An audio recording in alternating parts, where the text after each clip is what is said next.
नमस्कार साथियों।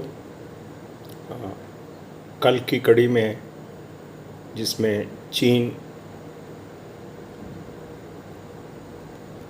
जो हमारे ऊपर एक आक्रमण करने की कोशिश कर रहा है, उसको लेकर चंद शब्द मैंने कहे थे। उसी बात को आगे लेकर मैं आपके सामने कुछ चीज़ें रखना चाहता हूँ।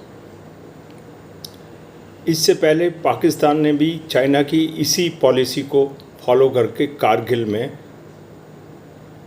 इन्फिल्ट्रेशन करी थी, घुसपैठ करी थी।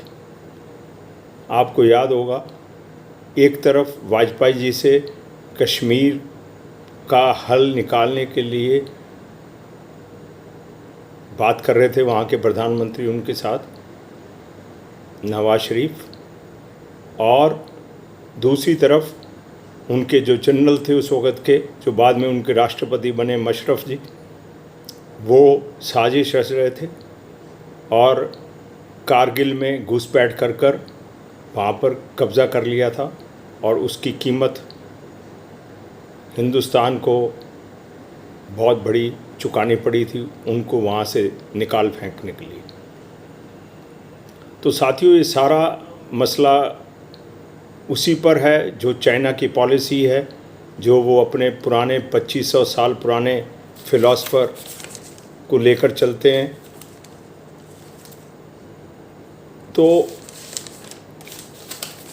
चीन ने यही चीज़ अपना, जो उसका सहयोगी मुल्क है और जो हमारे खिलाफ़ हैं, पाकिस्तान को पढ़ाई, और उन्होंने उसी तरीके से इधर वार्तालाप किया, फिर पीठ में छुरा घोंपा, और यहाँ तक उनके जो मशरफ थे, वो उनका क्लेम है कि वो खुद कारगिल में गए थे।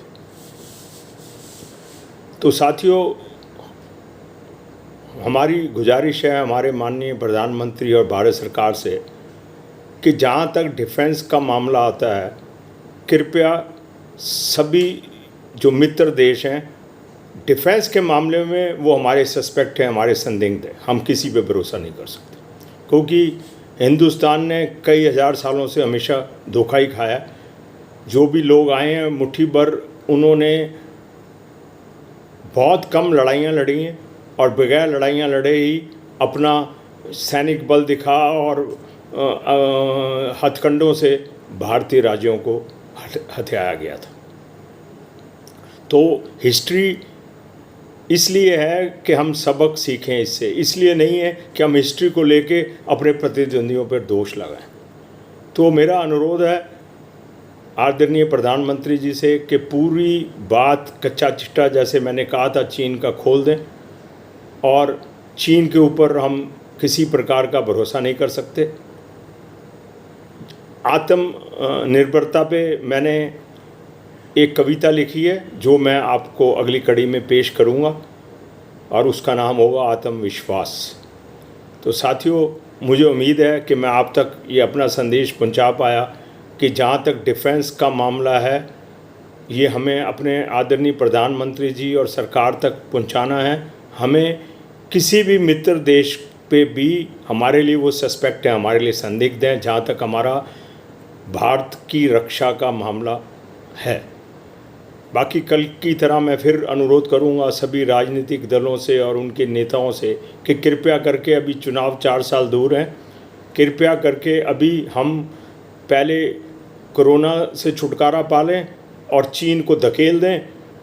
फिर बहुत समय है, साल भर बाद आप चुनाव की लड़ाई में लड़ जाना, चीयर्स भी करना, चीन की चीनी भी बताना, चीन के फंड किसने लिए वो भी बताना, सब कुछ बताना। लेकिन कृपया करके अभी 1 साल के लिए हम इन 2 मसलों पर आएं और चीन को अपनी सैनिक शक्ति का प्रदर्शन करें, और दूसरी तरफ से आर्थिक नीति ऐसी बनाएं कि हम आत्मनिर्भर हो जाएं, जो हमारे प्रधानमंत्री ने भी कहा है। तो साथियों, धन्यवाद। हो सकता है आपको मेरी कुछ बातें पसंद आई हों, तो उसको शेयर करें। जय हिंद।